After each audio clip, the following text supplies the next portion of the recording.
Certaines épreuves de notre vie peuvent être vécues comme de véritables tremblements de terre et changer à tout jamais le cours de notre existence. Certaines relations avec les autres, avec nous-mêmes, avec le monde, peuvent nécessiter une harmonisation, se révélant être parfois un véritable défi. Bonjour, je suis Virginie Chastel, créatrice du podcast Osmose Harmonisons nos relations. Je vous propose tous les vendredis une aventure audio vers la découverte d'une personne qui m'a partagé son histoire, ses épreuves et les actions mises en place pour retrouver son équilibre et son énergie. Aujourd'hui, je reçois Marie-Hélène. Elle nous confiera comment elle a réussi à sortir de la dépendance affective. Nous parlerons de retrouver sa responsabilité, sortir des non-dits et s'occuper de soi. Elle nous invitera à nous enlever la pression de rendre les autres heureux et à prendre prioritairement soin de nous. Osmose, le podcast qui harmonise nos relations, épisode 18.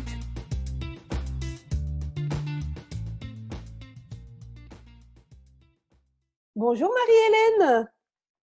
Bonjour Virginie. Je suis ravie de te retrouver aujourd'hui pour un nouvel épisode de mon podcast. Comment vas-tu? Virginie, je vais super bien. Ici au Québec, c'est fantastique. Le soleil, il rayonne et je suis tellement heureuse de pouvoir partager ce moment-là avec toi et tes auditeurs. Merci beaucoup pour l'invitation. Moi aussi, je suis très heureuse de partager ce moment avec toi. Et puis, tu sais quoi, je vais prendre un petit peu de ton soleil québécois parce que moi, chez moi, il pleut. Donc, je vais récupérer un petit peu de ton soleil. Alors, Marie-Hélène, est-ce que pour commencer, tu peux nous dire qui tu es? Alors, québécoise, ça, on l'a entendu. Est-ce que tu peux nous donner quelques informations supplémentaires te concernant? Oui, alors mon nom est Marie-Hélène Bellemare. Je suis une femme de 52 ans, célibataire. J'ai vécu 23 ans avec un Suisse allemand sur une ferme laitière et j'ai 5 beaux enfants, on va dire adolescents, adultes, entre 16 ans et 23 ans. Et puis, je suis présentement avec l'Académie Zéro Limite en formation. C'est ma principale occupation présentement de prendre soin de moi-même. Oui. Quelle belle aventure d'être étudiante! Oui, oui, vraiment, vraiment, quelle belle opportunité. Bon, ça c'est super. Alors aujourd'hui, tu vas avoir un petit exercice à faire qui va être de rembobiner le fil de ta vie parce qu'on va partir quelques années en arrière pour parler d'un sujet donc, qui concerne ce podcast sur les relations aux autres, à soi, à l'environnement. Et aujourd'hui, on va voir où est-ce que tu nous emmènes. Alors, est-ce que tu veux bien qu'on reparte en arrière et que tu nous parles de problèmes que tu as vécus par le passé? Ah, tout à fait, Virginie. Alors moi, Virginie, j'avais, tu sais, moi, mon problème que j'avais plutôt, parce qu'on va aller dans le passé, c'était vraiment l'image corporelle. Pour moi, c'était impossible d'être qui j'étais parce que j'aimais pas mon corps. Et physiquement, je veux dire, je suis pas je veux dire, je suis dans la normalité, mais pour moi, je n'étais pas dans la normalité. Je ne faisais pas partie de ces standards de beauté que la société m'avait dit et que moi, j'avais acheté, que je croyais. Donc, pour exister, pour avoir une carrière, pour être quelqu'un, je devais, tu sais, Virginie, avoir des grandes jambes, tu sais, des beaux seins, des beaux cheveux blonds et tout ça, pour que les gens croient en moi, croient que je suis en santé, que je peux les faire changer, que je peux les motiver. Donc, moi, j'ai acheté, dès que j'étais petite, que j'avais pas cette capacité-là. Oui, c'est ça. J'allais Donc, te demander à partir de quand tu as eu cette conscience-là que tu ne rentrais pas dans le moule, en fait, quoi. Déjà, dès toute petite ou c'était à l'adolescence? Vraiment, vraiment, là, toute petite, peut-être 0,7 ans, parce que j'avais une mère qui était dans la perfection. C'était une très belle femme, ma mère. Vraiment, elle est encore très, très belle. Mais elle, c'est important, la beauté d'être bien, de faire de l'exercice, de bien manger. Mais c'était tellement important qu'elle se projetait dans moi pour pas que j'ai ces problèmes-là qu'elle avait vécu. D'accord. Parce que Oui. elle avait vécu aussi des problèmes par rapport à son corps, mais elle avait travaillé sur ça pour arriver à une sorte de perfection, c'est ça? Je sais pas parce que ma mère, En tout cas, tu Virginie, c'est quand même l'imaginais. assez oui, c'est ça, mais c'est assez surprenant parce que ma mère, tous les hommes étaient à ses pieds et là, on parle elle est née en 1939 là. Alors, Oui. c'était une super belle femme. Tous les hommes étaient à ses pieds, mais je pense que ma mère, et je suppose, c'est ça, elle n'a pas vécu sa vie de femme, d'être une femme épanouie. Donc, pour elle, ses blessures faisaient qu'elle voulait me protéger de quelque chose. Alors, pour elle, cette protection-là, c'est en devenant vraiment une belle femme, Mmh. sûre d'elle. Alors, tu ne te feras pas écraser par les hommes, tu ne te Et feras oui. pas manipuler. Alors, elle me critiquait. Mais je sais, si ma mère m'écoute, et sûrement elle va m'écouter, c'est pas je dis pas ça méchamment envers Bien elle. Elle sûr, a il n'y a fait pas de du mieux. jugement, hein, il y Mais a non, mais non, parce ouais. qu'elle a fait du mieux Et qu'elle oui, pouvait à ce sûr. moment-là. Elle a fait du mieux Exactement. qu'elle pouvait et elle l'a fait avec une idée de t'aider, de te protéger et de te transmettre ce que elle considérait comme étant important pour évoluer dans une vie en tant que femme. Exactement, et Ouais. protéger sa fille de ce Et oui, monde-là aussi. ouais. Ça, c'était important. Et oui. Mais oui, c'était vraiment une base pour moi. C'était vraiment, et justement, tu sais, les phrases qu'on entend jeune, mange pas ceci, fais Oui. pas ceci, fais Mmh. pas ça. C'est pas dit méchamment. C'est Bien juste, je veux sûr. te protéger dans le fond. Je veux Oui. juste te protéger. Et oui. Et c'est ça que moi, j'ai acheté quand j'étais petite. Fais Mmh. pas ci, fais pas ça. Et mon corps, acheté cette croyance-là, je l'ai portée. Même quand j'étais petite, j'étais un petit gars manqué, on dit ça au Mmh. Québec, en tout cas, de Oui. 0,7 ans, les cheveux courts, je grimpais partout, je voulais pas mettre de robe, rien, j'étais vraiment oui, je suis pleine d'énergie, mais un Oui. petit garçon. Alors, c'était Une l'opposé de ce que ma protection. mère voulait. Et oui, et c'était Oui, peut-être une façon de te protéger, justement, dans ce que tu dis, voilà, que pour être une femme qui prend sa place dans la société, il fallait être comme ceci, comme cela. Et toi, voilà, tu nous dis, moi, j'étais plutôt un garçon manqué, c'est-à-dire ça a été oui. peut-être pour toi un moyen peut-être plus facile de se dire, comme ça, je vais réussir à prendre ma place parce que je vais être forte comme un garçon un peu, non?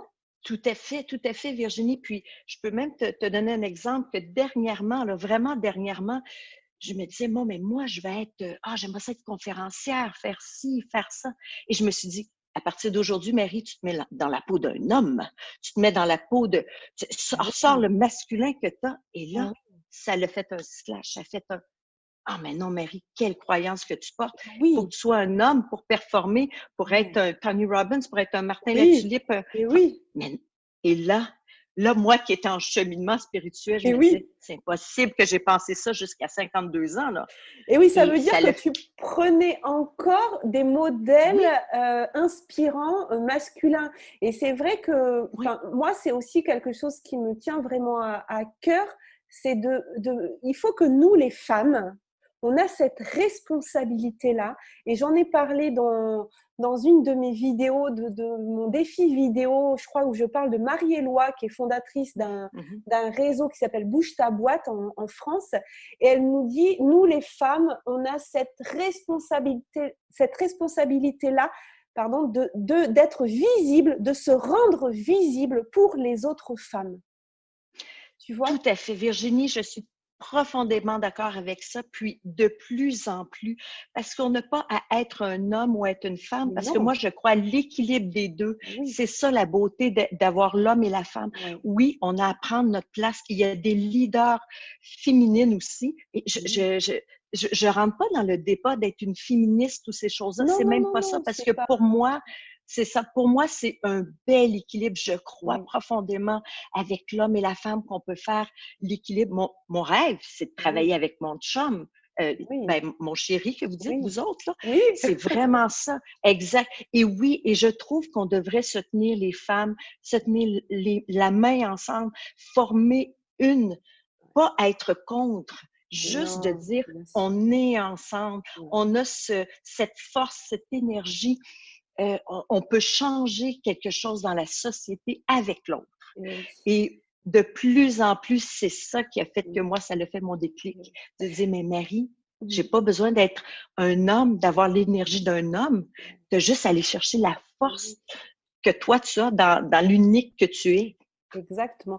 Et alors, avant de parler de ton déclic, moi, j'ai envie que tu nous racontes un petit peu plus, alors, dans ton enfance ou ton adolescence, ou peut-être le début de ta vie adulte, en tout cas, avant ce déclic-là, comment ça se manifestait, alors, ce problème par rapport à ton image corporelle, le fait que tu n'aimais pas ton corps? Est-ce que tu étais quelqu'un de plutôt triste, ou alors est-ce que tu étais en colère? Comment tu vivais ce rapport à ton image corporelle, et quel impact ça a eu dans tes relations avec de couple? Oui.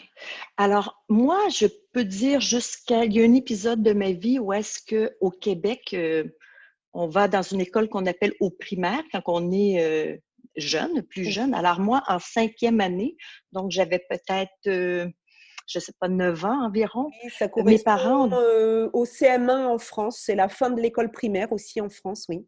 Parfait. Alors, nous, l'école primaire termine en 6e année. Donc, moi, à la fin de ma 4e année, moi, j'avais des problèmes à l'école, j'étais dyslexique et D'accord. puis j'étais un TDA, mais dans cette époque-là, on ne le savait pas. Donc, j'étais quelqu'un qui avait beaucoup de difficultés à l'école. Donc, mes parents, pour bien faire, ont décidé de me changer d'école pour aller dans une école où est-ce qu'il y avait un secondaire. Alors, nous, après le primaire, il y a le secondaire. Oui, nous aussi, Et oui. pour être, c'est ça. Alors, dans une école privée. D'accord. Donc, ils voulaient vraiment que je puisse entrer au collège chez les religieuses.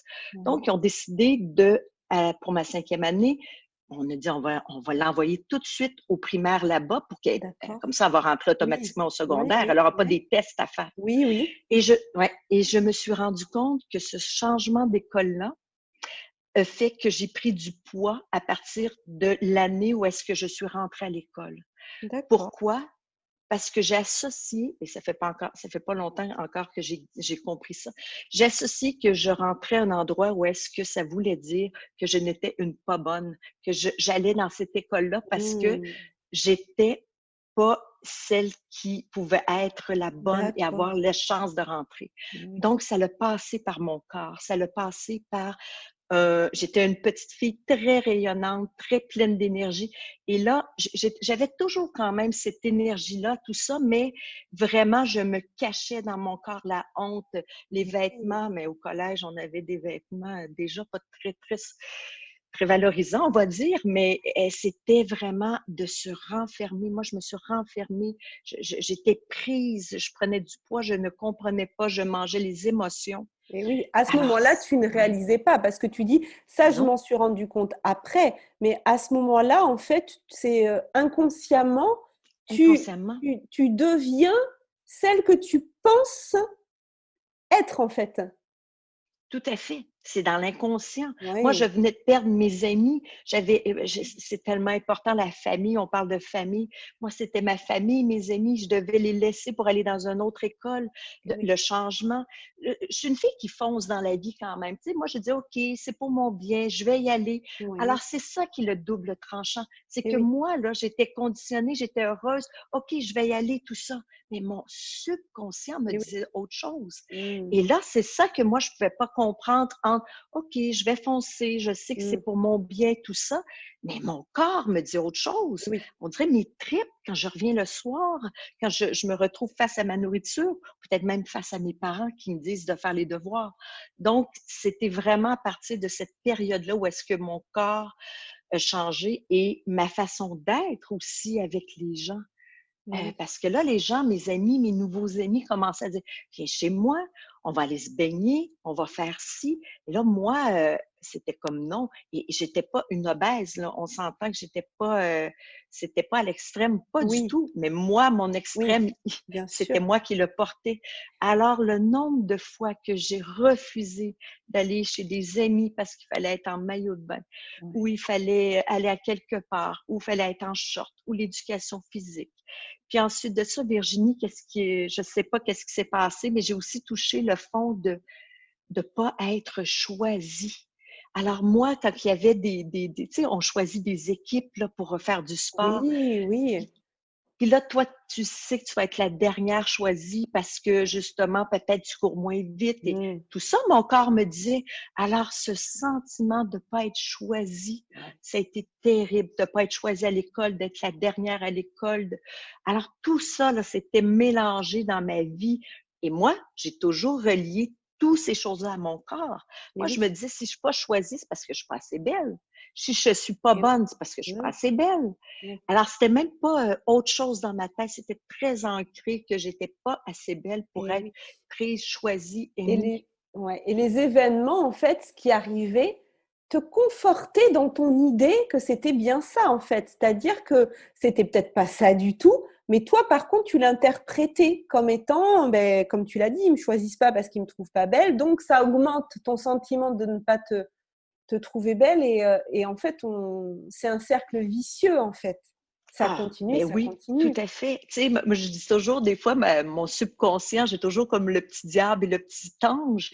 Alors oui, mes amis, toutes ces expériences-là, c'est des miroirs. Et mon subconscient devait sûrement se dire, tu vois, Marie, hein, je te l'avais dit que tu n'es pas belle, tu n'es pas choisie, tu n'es pas ci, tu n'es pas ça. Donc, mais quel paradoxe, parce qu'en même temps, j'avais cette foi, je croyais profondément à quelque chose de plus grand malgré tout ça qui m'arrivait. Donc, il devait y avoir un beau discours entre le diable et l'ange dans ma tête. Oui, puis tu devais te dire, si ça se passe comme ça, c'est que je dois le mériter, non? Il n'y avait pas une sorte un peu de culpabilité quand même? Ah oui, le mot mériter, c'est drôle parce que c'est exactement le mot que j'avais ce matin. Je me disais, tu mérites ça, tu mérites telle chose, mais négativement, là, tu mérites d'être pas choisie, tu mérites d'être malheureuse, tu mérites de pas avoir ce bonheur-là. Et le mérite, mon Dieu, tu sais, je me disais tellement, on ne mérite pas dans la vie, c'est pas une récompense ou pas une récompense. Oui, on subit, oui, on fait quelque chose avec ça, mais oui, c'est ça que mon subconscient me disait. Et il était vraiment fier de me dire, ah oui, tu mérites tout ça, Marie, hein? Tu vas te retrouver tout seul encore, hein? Je te l'avais dit que tu n'avais pas assez un beau corps pour être quelqu'un dans la vie. Alors oui, il y avait ce duel-là. Et au Vraiment. niveau de ensuite, puisque tu as eu un mari, enfin ou pas, je sais plus, tu m'as dit Oui, non, un conjoint, pas marié. Voilà, avec qui Ben tu as non, je ne le méritais pas, Virginie, d'être mariée, moi. Il ne voulait d'accord. pas. C'est vrai? Non. Oui, c'est vrai. Ah C'est d'accord. vrai. Oui, c'est vrai, c'est vrai. Puis en plus, au Québec, pour tes auditeurs, c'est complètement, ça fait partie du Canada, mais nous, on a une loi que si on n'est pas marié, on Oui. n'a pas de protection, les femmes. Si on se sépare, on n'a rien. On n'a pas de loi pour nous protéger. Alors, tu Oui, vois jusqu'où ben mon subconscient est allé, hein? ouais. Jusqu'à non, je ne veux pas te marier. D'accord. Et Ouais. donc tu as quand même vécu 23 ans, c'est ça? Oui, exactement ça. Avec, Donc, avec avec un Suisse allemand. ton non-mari? Exactement ça. Et je vais faire le lien, Virginie, avec l'image corporelle et mon conjoint. Oui. Parce que c'est vraiment quelque chose de très significatif. Quand j'ai vu mon conjoint pour la première fois, moi, c'était des amis qui me parlaient qui avaient il me semble qu'on me verrait avec ce Suisse allemand-là. Et moi, dans ma tête, je pensais que c'était un banquier, tu sais. Fait que, mais non, c'est un agriculteur. Mais Et quand tu l'as rencontré au Québec? Il vivait au Québec? Oui, c'est ça. Oui. Il a immigré ici en 81 avec sa famille. Et puis moi, c'est D'accord. des amis communs qui me disent, moi, j'étais à Montréal, j'étais à l'université, tout ça. Puis quelqu'un, mon propriétaire me disait, hey, moi, mon meilleur ami, là, c'est un Suisse allemand, tout ça. Puis il est super beau. Puis bon, ça a pris 2 ans et demi. Puis à un moment donné, on s'est rencontrés dans une fête commune. Et puis, Virginie, quand je l'ai vu, un dieu grec. Il était tellement beau, là, des yeux aqua, des dents blanches, là, avec son petit accent. Bonjour Marie-Hélène, comme ça. Oh my God, j'ai fondu! Et là, le petit diable en moi qui dit, attends une minute, Marie, c'est sûr que tu n'es pas assez belle pour l'avoir. Mais là, ce fois-ci, là, j'ai dit, non, non, non, non, non, non, non, je vais tout faire pour l'avoir, moi, ce gars-là. C'est sûr, il est même trop beau. Ça se peut pas que moi, Marie-Hélène Bellemare, je puisse avoir un gars aussi beau que ça dans ma vie, tu sais. Alors, Tu as quand même, malgré l'image que tu avais de toi, à ce moment-là, tu arrives quand même à te dire, allez, quand même, on y va. Bien, Virginie, je vais être très honnête avec toi, c'est que ça faisait 1 an et demi que j'étais en formation avec le CRAM à Montréal, c'est le Centre de relations d'aide de Montréal. Donc, ça faisait D'accord. 1 an que j'étais parce que la première année, c'est comme de la thérapie sur soi. Donc, Oui, j'étais vraiment là-dedans, puis je pense que d'accord. ça a été le déclic de dire, OK, Marie, Oui. vas-y. Hein? Trois Bon, ans avant, alors, oui, 3 ans avant, tu n'aurais peut-être pas été dans cette ah non. dynamique-là. Oui, oui, oui. Non, pas du tout, pas du tout, pas du Ouais. tout. Donc, c'est pour ça que j'ai vraiment dit, OK, Marie, oui, tu as toutes les forces, on va Oui, dire, pour y aller, oui, mais quand même, j'avais pas guéri ça. Donc, c'est pour ça que je veux en venir que j'ai regardé le côté physique de la personne. Je veux dire, Rémi, je pourrais dire plein de belles choses de lui, mais moi, ma relation m'a amené dans le plus beau miroir de toute ma vie que je ne pouvais pas avoir de oui. tu le mérites pas, t'es pas assez belle. C'est quelqu'un qui ne parle pas, qui ne dit pas les choses, qui ne dit pas que t'es belle, t'es ci. Alors là, D'accord. moi, je suis rentrée dans cette spirale-là de dénigrement, je dirais pas violence psychologique, mais c'est très sournois Oui, oui, parce que c'est ça, c'est pas un homme violent, rien de ça, mais en ne parlant pas ou en disant peu de choses, il y a oui. beaucoup d'impact.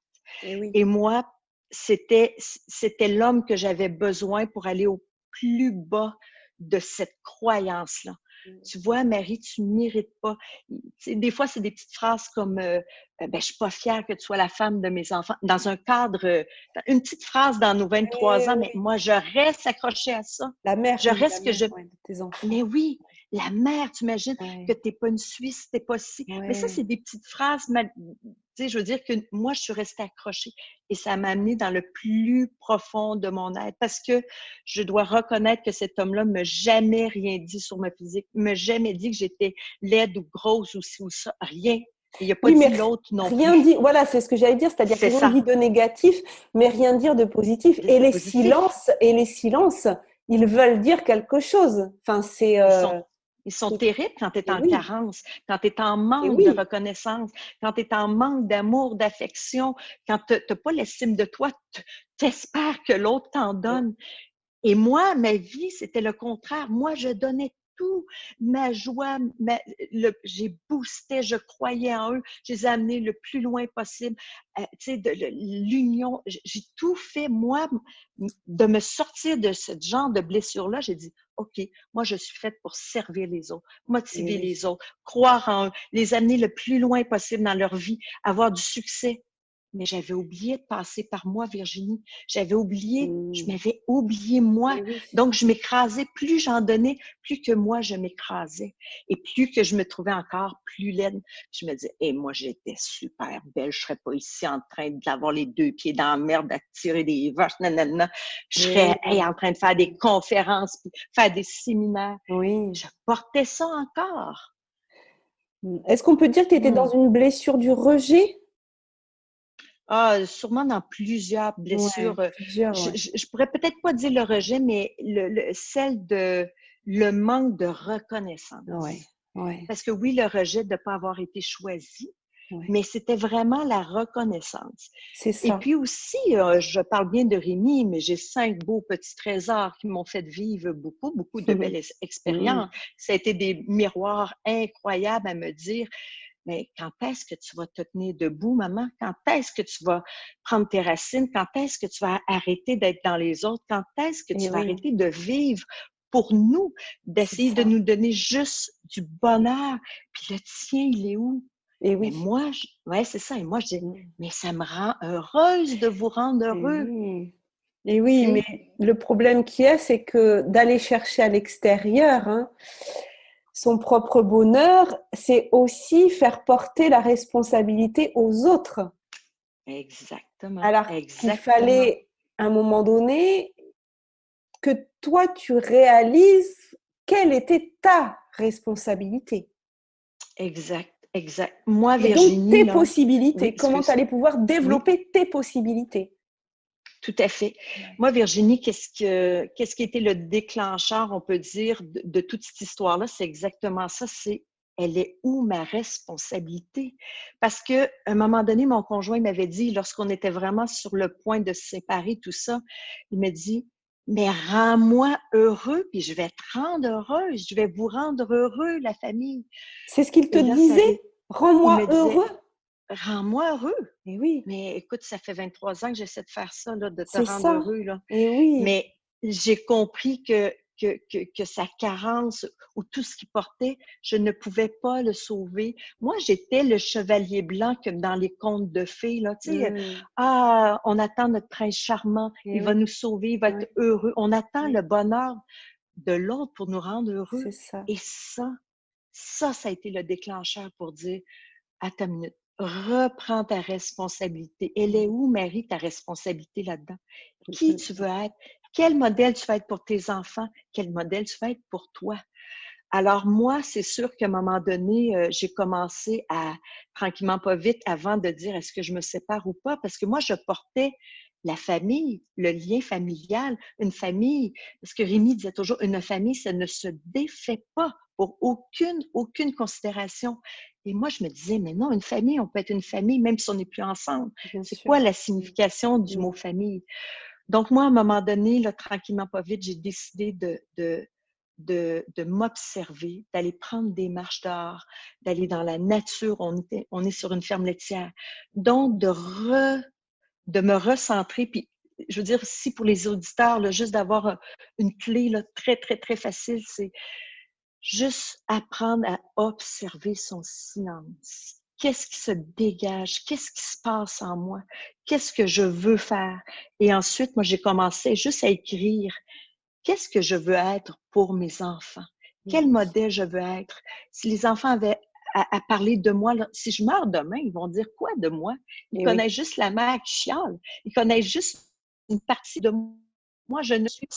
Tu sais, je dis aux enfants, je vous jure, les enfants, je ne suis pas ça dans la vie. Ils me regardaient, mais oui, mais oui. Non, Et je oui. vous le dis, Oui, oui. je suis autre chose. Mmh. Donc, la clé pour moi, ça a été ça, c'est Ouais. d'écrire qu'est-ce que je veux. C'est quoi je veux? Je veux avoir un conjoint où est-ce que j'ai de la complicité, où est-ce que je suis moi-même, j'ai ma liberté, mais qu'on peut former un, qu'on n'est pas l'un dans l'autre, on est l'un avec Et l'autre. oui. Et je voulais pas fuir, hein. C'était moi, mon défaut, c'était de fuir les choses pour pas blesser les gens. Mmh. Donc, cette fois-ci, je me dis, OK, on va essayer, on va aller voir quelqu'un, on va aller voir un psychologue, on va essayer de travailler nos choses. Mais pour nous, ça n'a pas fonctionné parce qu'il n'y avait même pas de communication avec le psychologue. Donc, entre nous D'accord. deux, même le psychologue était un peu découragé. Donc, moi, ben, OK, je me suis dit, Marie, tiens-toi debout. Puis j'ai demandé de l'aide. Ici, moi, je suis dans la région des Bois-Francs. Il y a une maison pour les femmes. C'est gratuit ici au Québec. Puis Oui. je suis allée voir quelqu'un, puis je lui ai dit, j'ai besoin d'aide parce que moi aussi, ben, en tout cas, pour moi, c'était de demander, c'était encore dans quelque chose qui était très, très, très difficile. Peut-être Ouais. le côté de la perfection pour dire, oh, Et ça veut dire oui. si je vais voir quelqu'un, ça veut dire que je suis pas parfaite, j'ai honte d'avoir Et oui. des problèmes, j'ai honte de peut-être me séparer, tout ça. Et ça a été un déclencheur extraordinaire parce qu'elle s'est assise, elle a pris le temps de m'écouter, de dire, Marie, là, qu'est-ce que tu as besoin? Moi, j'ai dit, j'ai besoin de partir, j'ai besoin de déconnecter. Et puis, une de mes amies m'a prêté son chalet. Je suis partie 1 mois et demi de temps, vraiment pour moi, tout ça. Puis, ça a été le déclencheur de ma nouvelle vie, OK, je prends ma responsabilité et je fais quoi maintenant avec tout ça? Et oui, c'est ça. Ouais, c'est ça, c'est ça. C'est qu'est-ce que C'est je vrai. fais? Déjà savoir, en fait, comme tu disais, d'apprendre à observer son silence, voir ce qu'il en ressort, parce qu'on est souvent dans, comment dire, on est lancé sur la route, on est en pilote automatique, et si on ne fait pas cette pause à des moments cruciaux de notre vie comme ça, je veux dire, prendre la décision de se séparer, c'est pas une décision facile et qui peut être lourde de conséquences. Et donc, évidemment, on décide pas ça en 10 minutes. Donc, comme tu disais, quoi, quelle était ta responsabilité? Qu'est-ce que tu voulais être pour toi? Mais qu'est-ce que tu voulais être, tu le disais, pour tes enfants? Qu'est-ce que tu voulais être comme conjointe pour ton conjoint? Qu'est-ce que tu voulais être? Et ça, si à un moment donné, on ne tire pas le frein à main, qu'on ne fait pas pause et qu'on ne s'observe pas, ben en fait, on court après sa vie. On court après sa vie, puis en plus, on reste dans nos peurs. Parce que moi, pourquoi je ne suis pas partie avant? Parce que j'ai mis sur la faute de mais Marie, tu ne peux pas partir. Tu as des enfants, tu as une responsabilité, tu as ci, tu as ça. Attends une minute, Marie, si tu pars, tu n'as plus de maison, tu n'as plus d'argent, tu n'as pas d'assurance vie, tu n'as pas d'assurance. Moi, j'avais le kit du kit de dire Marie, j'avais tous les beaux miroirs, là, moi, là. J'avais tout. Alors, je partais, j'avais plus rien, là. Je repartais à 50 ans. Ça veut dire que moi, j'ai pas les diplômes pour dire, OK, demain, oui, je peux aller travailler n'importe où. Ça, il n'y a pas de problème, mais je veux travailler dans qu'est-ce que j'ai envie d'être. Je ne veux pas recommencer une autre routine de qu'est-ce que je ne suis pas. Donc, moi, là, le saut, le courage de dire, OK, je pars vraiment de la maison. Et en plus, je savais que je n'avais pas mes enfants parce que les enfants voulaient rester à la campagne, dans la maison. Et puis, c'était parfait. Je me suis dit, Marie, regarde, je veux dire, après 23 ans avec les enfants, je dis, OK, ça te donne un break. Parfait, la vie dit, parfait, reprends ça, puis laisse-le au père, il va savoir c'est quoi faire. Il n'a jamais fait de lavage de ci, de ça, ça va être juste parfait. Ça va être juste parfait. Et moi, c'est ça, c'est parce que qu'est-ce qui fait, Virginie, que tu prends la décision de faire le saut, sauter dans le vide? Tu te dis, OK, là, je saute, mais j'ai plus rien. Ben moi, j'ai fait le lâcher prise. Je me suis dit, OK, Marie, c'est quoi ta peur? Ta peur de manquer d'argent? Ta peur de ne pas avoir de travail? Ta peur de ne plus voir d'amis? Ta peur de quoi? Ben, rentre dans ta peur. Si tu as peur de ça, rentre dedans. En est plus d'argent et plus rien. Tu vas voir, tu vas mourir. Ben, moi, ça me pris 1 an et demi pour dire que je ne meurs pas.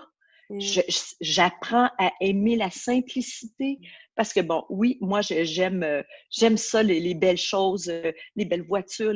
Oui, j'ai ce côté-là en moi. J'assume très bien. Mais Virginie, moi, ma clé, c'est je suis une fille qui a toujours contemplé dans la vie. Je suis une fille qui a toujours prié dans la vie. Je m'émerveille. Mon ex me disait toujours, toi, t'es un vrai bébé, là. T'es un bébé, hein? Puis je disais toujours, oui, et j'en suis fière. Parce que je m'émerveille à rien.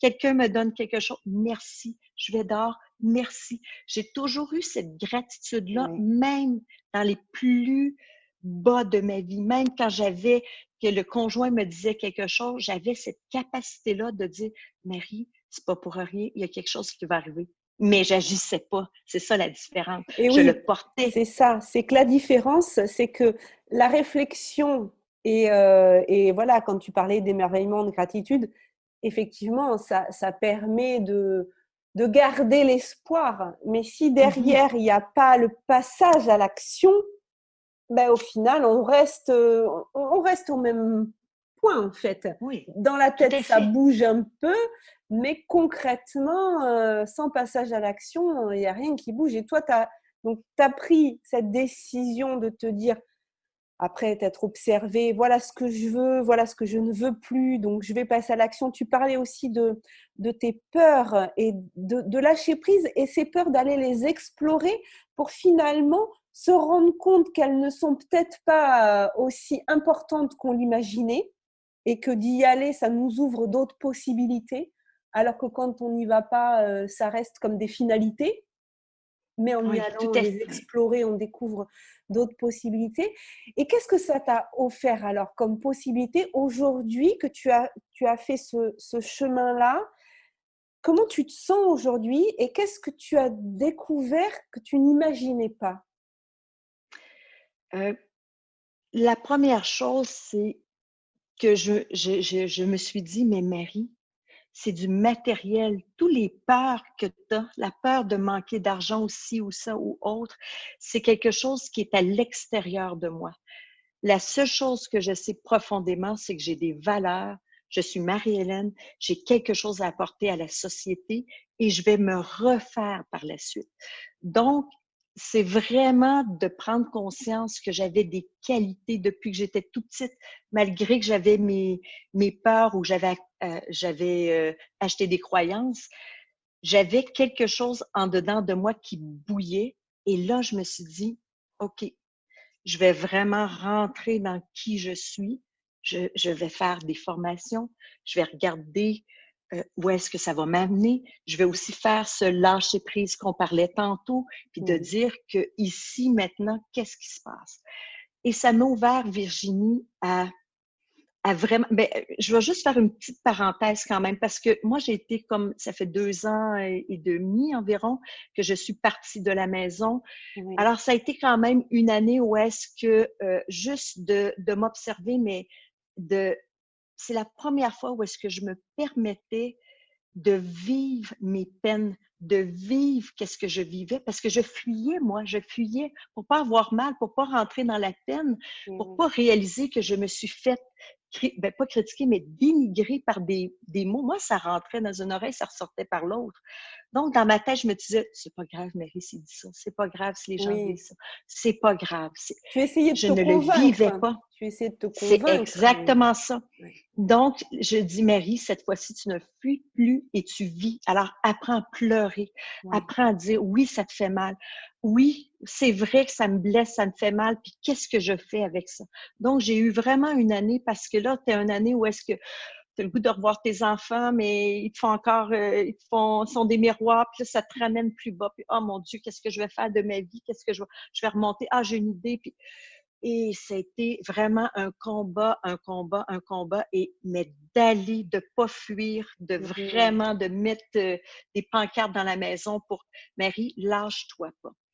Et Mais ça c'est m'a important ce que amené, tu oui, dis parce que mm, tu parles de dire de se permettre de vivre ses peines. Ça veut dire que on a des peines, et bien sûr, à un moment donné, il va falloir les dépasser et transcender ça.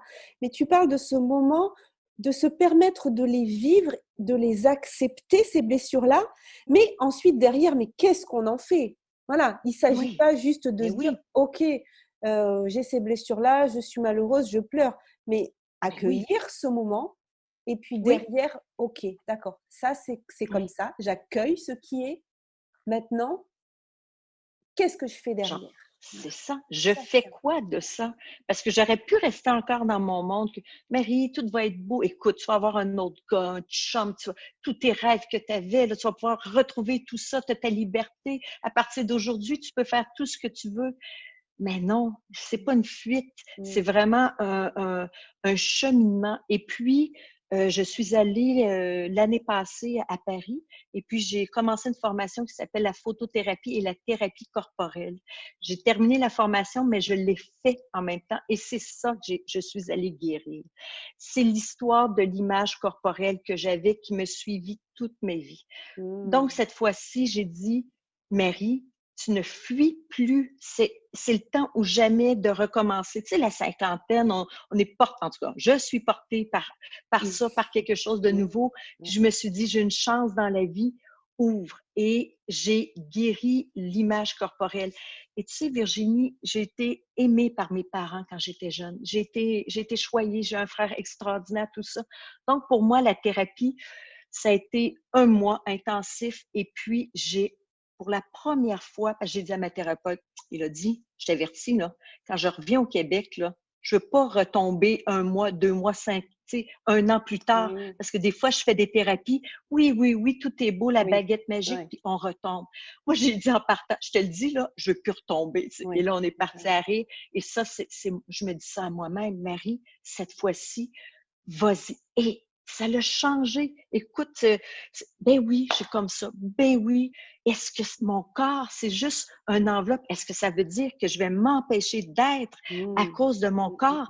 mmh. Non. Ça va être un allié, mon corps. Tu as des belles qualités, tu as tout ça, ça t'appartient, tu fais quoi? Et c'est là que j'ai compris que par l'expérience que j'avais vécue, tout ce cheminement-là d'expérience, de négatif par rapport à mon corps, je me suis dit un jour, je vais pouvoir aider les autres. Parce que c'était ça mon essence de ma vie. Moi, je portais ça en dedans de moi que je pouvais aider les autres. Pas pour être quelqu'un de reconnu, non, parce que fondamentalement, j'aime l'être humain. J'aime être avec la personne. J'aime aller chercher le meilleur de l'autre, juste pour qu'ils deviennent un wow, puis qu'eux aussi redonnent à la société. C'est juste ça ma mission. Et c'est ça que j'ai compris, c'est ça que j'ai guéri l'année passée, qui a fait tout le changement et l'ouverture à la vie après ça. Et ça me fait penser au fait que des épreuves qu'on vit dans la vie, et toi, c'était ton rapport à ton image corporelle, viennent comme des messages pour nous dire cette blessure-là que tu as, quand tu vas réussir à la dépasser, tu vas comprendre après coup quel était le message, parce que finalement, si tu n'avais pas vécu ça, tu n'aurais pas fait tout ce travail-là sur toi, tu n'aurais pas cherché à t'observer, tu n'aurais pas cherché à accueillir. Et aujourd'hui, tu ne serais peut-être pas dans cette situation de trouver quelle est ta mission, là, d'aider les autres sur ce chemin-là. Donc, Oui, se tout à fait. relever derrière des épreuves et y trouver un sens. Exactement ça. Chaque personne a leur propre expérience. Et je dis toujours, vous avez votre expérience, vous savez quoi? Une fois que vous allez la surmonter, vous allez être la meilleure personne pour aider une autre personne qui a Oui, vécu qu'est-ce que vous avez vécu. C'est comme ça qu'on peut former une meilleure société, qu'on peut s'entraider. oui, Moi, ça me valorise.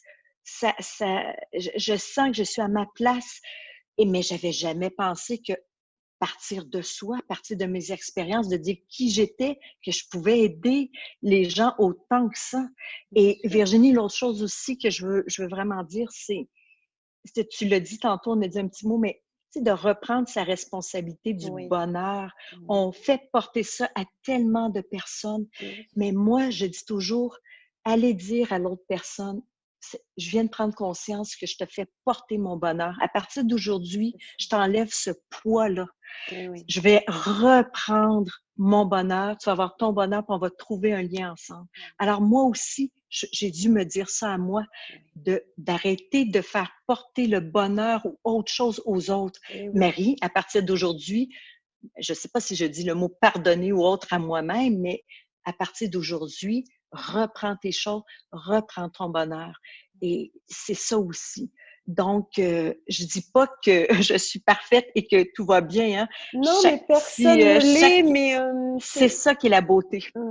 c'est très, Oui, très important, je trouve, ce que tu viens de dire sur la responsabilité de notre propre bonheur. Parce oui, que effectivement, dans les relations de couple ou amicales d'ailleurs, mais alors dans le couple, c'est encore plus visible parce que on se donne souvent comme mission de rendre l'autre heureux et on attend de l'autre qu'il nous rende heureux. Alors qu'en fait, oui, c'est mettre trop de poids, comme tu le disais, c'est mettre trop de poids sur l'autre, de lui donner cette responsabilité-là. Et, euh, et ça veut dire que effectivement notre responsabilité, on l'a pas prise. Et, oui, euh, et c'est vraiment un lien qui devient, qui peut être conflictuel, quoi, qui peut être vraiment oui, oui. Et pas t'imagines, très sain et pas serein, je dirais. tout à fait. Et Virginie, t'imagines le jour que tu dis à ton conjoint, ton chéri, écoute, à partir d'aujourd'hui, là, je t'enlève ce poids-là. C'est Ouais. déjà que nous, on a à nous supporter nous autres Oui, mêmes. oui, Eux, la pression que moi j'avais à rendre heureux mes enfants, mes 5 enfants, mon chum, et me supporter moi-même. Mais le oui, jour que tu dis ça à l'autre, imagine-toi le poids qui est enlevé et la oui, communication qu'il peut y avoir oui, entre les deux conjoints de dire wow, OK, je oui, pense que là, on est prêt à faire un autre step dans notre vie. On est oui, prêt à passer à autre chose. Si naturellement le conjoint, parce que moi, j'ai essayé tout ça, c'est correct. Il y en a que ça fonctionne pas. Moi, je crois vraiment que ça peut fonctionner. Que juste se dire à l'autre, de enlever ces choses-là. Oui, on voulait ça, nous autres petites filles, que le chevalier blanc arrive et nous et oui, apporte et qu'on vive. Hein, ça fait partie, surtout nous, au Québec, on est proche des Américains, donc Walt Disney oui, oui, faisait partie de notre oui. vie. Hein. Oui, et Alors, c'est effectivement, ce que oui, tu dis, c'est finalement sortir de cette dépendance par rapport à une dépendance affective, hein, par rapport à l'autre, et de retrouver sa responsabilité Et là, après, les relations sont beaucoup plus harmonieuses parce qu'on n'est plus dans les non-dits. Voilà, que tu disais, je reviens un petit peu à ce que tu disais tout à l'heure de ton conjoint qui te disait « rends-moi heureux », alors que toi, tu avais l'impression que ça faisait 23 ans que tu faisais ça. Mais oui, que ça! Mais oui, exactement ça. Et tu sais, je veux dire, Virginie, mes enfants, imagine mes enfants, que moi, là, je suis la maman qui prépare des surprises, qui fait ci, qui va me costumer, qui va aller à l'école, qui va, tu sais, impliquée partout et tout ça. Et je me suis rendu compte que je les avais pas rendus autonomes dans leur émotionnel, là. Je les avais parce que j'étais, pourtant, je suis une maman, là, très, très, pas de problème, liberté totale. Moi, c'est vraiment, mais par mes gestes, par mon amour que je voulais leur donner, parce que je ne l'avais pas envers moi-même, donc j'allais leur redonner. Je ne les ai pas rendus autonomes. Je ne les ai pas parce que je faisais tout pour eux, pour les rendre heureux, être au-devant. Donc, mais en même temps, ça fait partie maintenant, aujourd'hui, de leur personnalité. Et puis, eux autres aussi, ça a été un gros déclencheur parce qu'ils m'ont reproché tellement de choses. Puis après, je me suis dit, vous savez, les enfants, c'est grâce à votre père comme il est, à votre mère comme nous sommes, que vous êtes là maintenant. Et oui, bien sûr. C'est votre vie à vous. C'est ça, prenez votre responsabilité, mais chaque chose en son temps. C'est ça aussi, de pas trop... c'est ça, des fois, de ne pas trop vouloir, d'attendre, de prendre le temps. T'sais, moi, avec le conjoint, je voulais tellement, mais non, il n'est pas là, c'est tout. Et là, ce que je pourrais dire aux auditeurs, tu vois, c'est si je retenais une chose de notre entretien, c'est que si on veut pouvoir améliorer les relations avec les autres et donc par ricochet avec soi-même, c'est de s'enlever cette pression de vouloir rendre les autres heureux. Arrêtons de nous mettre une pression et par ricochet de leur mettre une pression de nous rendre heureux. C'est chacun reprend sa responsabilité, chacun. Et c'est pas d'être égoïste, bien au contraire. C'est de penser aussi aux autres, de se dire, je vais m'occuper d'abord de moi, et moi, en étant pleinement responsable de mon bonheur, ça va forcément avoir un impact sur les autres. Et après, c'est plus des cercles vicieux, c'est des cercles vertueux, c'est-à-dire que chacun y met sa petite touche, sa petite graine. Et voilà, si tout le monde pouvait s'occuper d'abord de soi, ce qui peut paraître à la base égoïste, mais qui ne l'est pas. Oui, parce que le mot égoïste, c'est tellement un mot, tu es égoïste si tu ne fais pas quelque chose. Non, je pense à moi. Ouais. C'est pas ça pour du tout. Et moi, je me suis inventé une petite phrase, je me suis dit, prendre soin de moi embellit la vie des autres. Oui. C'est vraiment ça. Si je prends soin de moi, alors oui, les gens vont peut-être dire égoïste, mais c'est vraiment pas ça. Prendre soin de moi, c'est encore mieux parce que vous savez quoi? Je vais être encore une meilleure personne pour vous autres si je prends soin réellement de moi. C'est vraiment ça. On fait juste prendre soin de soi et notre non-verbal, notre corps, nos gestes, notre sourire, tout change. Et ta conclusion, elle est merveilleuse. C'est vraiment ça, Virginie. C'est prendre soin de soi, se regrander, se retrouver et les autres, automatiquement autour de nous, vont devenir... on va faire qu'on est tous des meilleures personnes. C'est juste ça. Et de reprendre sa responsabilité, c'est pour moi Oui, c'est ça. C'est l'acte d'amour pour soi en premier. Merci beaucoup, Marie-Hélène. J'invite chaque auditeur là à se poser la question, quand est-ce que c'était la dernière fois que vous avez fait quelque chose pour prendre soin de vous? Voilà, prenez soin de vous, faites une petite action, peut-être lire un livre, aller faire une petite marche dans la nature, prendre un bain. Prenez soin de vous, chers auditeurs, et puis vous verrez, le bonheur va, par ricochet, va se développer autour de vous. Merci beaucoup, Marie-Hélène, pour ce moment partagé. Je te souhaite... Merci infiniment, Virginie. Une vraie rencontre de cœur, authentique. Oui. C'est juste wow. Merci à vous, auditeurs, et merci à toi, Virginie. Merci beaucoup, Marie-Hélène. À très bientôt. Belle fin de journée. Si cet épisode vous a plu, sentez-vous libre de le partager. Pensez à vous abonner si vous souhaitez recevoir les épisodes dès leur publication. Vendredi prochain, je recevrai Karine. Elle nous confiera qu'adolescente, elle a subi un viol et que ce fut le début de son anorexie. Son message positif nous montrera l'importance de sortir de l'isolement pour mieux se comprendre, mieux se connaître et agir afin de trouver l'alignement avec qui l'on est vraiment. En complément de ce podcast, je vous invite à me retrouver sur ma chaîne YouTube Virginie Chastel ou ma page Facebook du même nom, plusieurs fois par mois, pour des entrevues avec des leaders du développement personnel qui viendront nous partager leur point de vue et les clés qu'ils ont personnellement utilisées pour dépasser certaines épreuves de leur vie. Et pour encore plus de contenu inspirant, je vous donne aussi rendez-vous sur mon site internet virginiechastel.fr. En cadeau, vous pourrez télécharger les 22 questions qui ont le pouvoir de dépolluer votre vie relationnelle et me rejoindre sur le groupe privé Facebook Osmose, harmonisons nos relations. Belle fin de journée à vous et surtout, prenez soin de vous.